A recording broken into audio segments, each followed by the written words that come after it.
Hey kids, Mrs. Broderick here. So, we are going to be moving on to natural selection or evolution. And in this, we are going to talk about a lot of different things. And please understand, you can email me about anything, but this is all about how, we have naturally evolved into the beings we are and how other animals and other plants have done that too. So we need to start at the very beginning and talk about natural selection.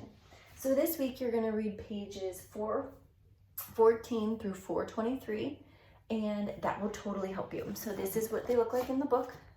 I don't want to get too close because I won't give you the answers, but it should look like this page. There should be a gray squirrel and a white squirrel, and you're going to kind of talk about what that is. So the first thing we need to talk about is that there's many species out there, and many species of almost like the same organism. A species is just a group of similar organisms. So just to throw it out there, can you guys think how many types of bears, just bears, there are on the planet? 10? 20? There's actually 8 types of bears, but 90 types of subspecies. So they're all under the same category that you learned last week about classification and how to put things in certain places. So even though they're all bears, polar bear, grizzly bear, a brown bear, a black bear, they're all considered bears, but they have definite, distinct things that make them different and make them really well adapted for where they are. Adaption is a huge word for us when we're talking about natural selection. Animals adapt, and it's not like they wake up one day and they're like, man, I wish I had a tail and I wish I could be adapted for flying. You can't just change.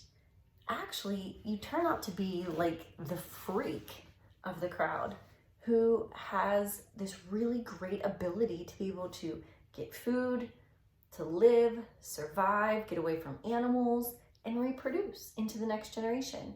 So we'll talk about these adaptations maybe next week a little bit further, but we need to know the basics of natural selection. So let's just start. There are 5 really big, famous scientists that you're going to need to know and you're going to read about. So when you go through your book, here we go, you're first going to come across a guy named Carl Linnaeus. You see him there? Oh, look at that wig. He's gorgeous, huh? Wish I could get my hair like that. My hair's looking pretty bad anymore, guys. We need to get to the hair salon. So that's Carl Linnaeus. And Carl Linnaeus lived from 1707 to 1778. Reading it from the book, so I'm not making a mistake. And he developed a classification system where you kind of went, and instead of saying something was living and non-living, you put them into the categories that you guys learned last week. There's plants, there's animals, there's fungus, there's bacteria. He wrote everything in Latin, and he was this guy that kind of gave us that 2-word naming system that you guys learned last week, which is taking the genus and the species and putting them together to give you a scientific name. The second guy we're going to talk about, and let me pull him up, is Jean-Baptiste Lamarck. Do you see him there? Ooh, skinny, needs to eat. So Lamarck actually came up with this really neat idea, and I'm going to see if I can find it while we're kind of going on here. And he said that animals change over time, and that you can see this change happening, and that this change happens due to how well an animal exists in its area. So his example, let's see if it'll come up here. One big example he used, if you can look here, are giraffes. If you can believe it, giraffes a long time ago actually didn't have long necks. But what started to happen is that the short-necked giraffes couldn't reach the leaves. And since they couldn't reach the leaves, then they couldn't eat, and then they can't eat, then they don't survive, and then they die. And if you die, you're not making babies. So the longer necked giraffes started to become better well adapted to the environment. They were naturally selected to live in this area. And currently, to this day, we have really long necked giraffes. And these giraffes were the ones who could get the tops of the trees and eat the leaves, get the leaves, be able to sustain them, live and reproduce into the next generation.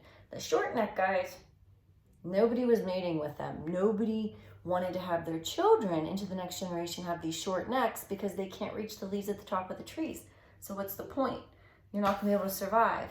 So that was what Lamarck said, that animals have these adaptations so that they can be more well adapted to the areas that they're living. And you're going to read about that, his hypothesis about why certain things transform into others and why these little freak things occur. The next guy we're going to look at is Charles Lyell, and I have a picture of him too. He's kind of cute. You see him? Oh, he's cute. Look at his sideburns. You guys all wish you could have sideburns like that. So that is Charles Lyell, and he was a rock man. And he liked to look at the rocks and the strata. And what he started to find, if I can move my board over a little bit, is that he started finding these really weird fossils. And a fossil is nothing more than a preserved remain of some organic being, whether it's plant or animal, and it's lived for a long time. And what happens is all the calcium goes away and it deposits full of rock sediment. So the bones that we have left, none of the tissue's really left, but the bones in our bodies will decay after some time, and if they're exposed to sediment, they'll actually turn into rock. So when you go to the museum and you see all the fossils there, it's actually rocks, and where the bones were have formed, and we excavate them. Archaeologists, paleontologists, all these people study all these different types of things. Maybe it's something you want to do. And anyhow, let's get back to Charles. Charles went and found fossils, and he started looking at them and realizing that the deeper he dug, the older the fossils seemed to be. And as he was closer to the surface, the newer the fossils were. And he was seeing how these changes had occurred. And, you know, maybe an animal that looked really similar had a tail when it was really down below, but as it moved up, the tail got smaller and smaller and smaller. You had a tail at one point. It's right in between your two little bum cheeks. It's your tailbone. And we don't really use our tailbones anymore. We don't need them. It's a vestigial structure, which we'll talk about. But they are there to remind us that at one point we did. The next one is Mary. Ooh, maybe I should wear these clothing to school. How'd you guys like that? Sorry. That's Mary Anning, and she's the fossil lady. And she kind of did what Lyell did, and she was examining the fossil record. And she found that the animals, as you go down, were getting older, and that all of these things, all of these changes were showing that there were changes on the planet. There were adaptations that were occurring. What was going on? No worries, guys, because the last guy we're going to talk about, Charles Darwin. First of all, let's look at this man. What a babe. Wait. See, my kids play with my laptop, and I'm sure you guys don't do that to your parents, right? You don't mess up their work. I hope you're not. So let's move here. Okay, so let's look at Chucky D. Oh, there he is. Look at him. He's like Santa Claus, but to natural selection. He's a cool dude. He's very important. Charles Darwin came up with this idea of natural selection, and he, we'll talk about him, but he went through and he went on this really cool journey, and on that journey, he found that things weren't the same everywhere you go, and he started questioning why. And you might think that's weird, but prior to that, a lot of people weren't questioning why things were the way they were, why animals were the way where they lived, where they were. he was questioning all of these things, and he was an observer. So he was really looking at what was surrounding them and what was kind of putting them in their place. And he was really cool. I really dig Charles a lot. Chucky D. Cool man. Cool. But he went on this really cool adventure, and I'm going to make another video about Charles Darwin and adaptations and things like that through PowerPoint that you guys can watch, and it can kind of help you figure out what Charles Darwin did. But he went and he found all these things. Biggest thing he's known for is the Galapagos Islands, which are about I think it's like 600 miles off the coast of South Africa or South America. And there he came into contact with all of these different kinds of animals that he's never seen before. Huge tortoises that were, you know, weighing in at like 400, 500 pounds, not like little Brody who's in my room. And he noticed that in the islands that they were different. And then he started noticing that there were kind of these birds that all looked alike, but they all had different beaks. And he found that whatever island he was on, he could tell what seeds were on that island due to the beak of the bird. So why were there all these changes? Why was everything so different? They lived so close and they ate the same things and they did the same things. So he really studied that and came up and wrote this book called The Origin of Species by means of natural selection. And he went and really debated this for a long time, and went through and took all these ideas from, you know, Linnaeus, Lamarck, Lyell, Anning, and kind of put everything together and studied it from there. So I hope you guys go through and read this chapter. It's quite interesting. It's very different, but you know, start thinking about why things are the certain way. Like, why don't we have cactuses in Pittsburgh? You know, why do we not have polar bears in Pittsburgh? You know, why are there only, you know, huge pythons? Well, down in Florida, which they're releasing them, it's an invasive species. I won't talk about it, but why don't we have them here? Well, there's all kinds of reasons, and you have to take in environment and climate and what they eat and how they reproduce and when they reproduce. So we're going to talk about all those things. If you guys have any questions, remember you can always email me at tbroderick@moonarea.net, and I'll answer you at any time.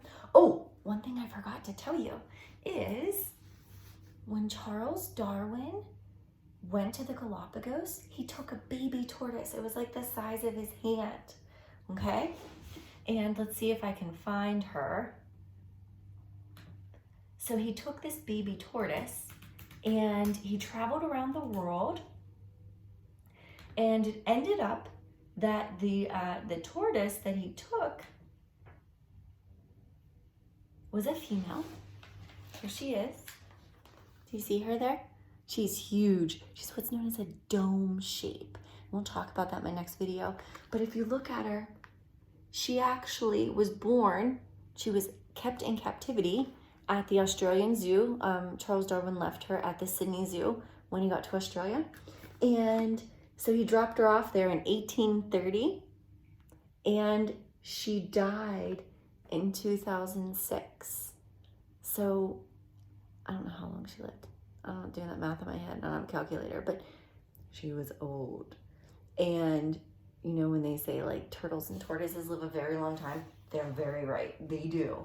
And she was what was brought back from the Galapagos from Charles Darwin. So if you want to look up Harriet, you totally can. And she was actually raised by Steve Irwin. I don't know if you guys know him, but he was like the crocodile guy. And he was a zookeeper at the Sydney Zoo who passed away doing what he loved, saving animals. But he took care of Harriet, so it's kind of an interesting story. So, like I said, go on, guys, read, answer the questions. If you have any issues, you just email me or email Mr. Sod if you have Mr. Sod, or email Mrs. Zychek if you have Mrs. Zychek. We're all here for you, okay? We miss you terribly. I hope everyone's doing well, and talk to you guys soon, okay? Bye.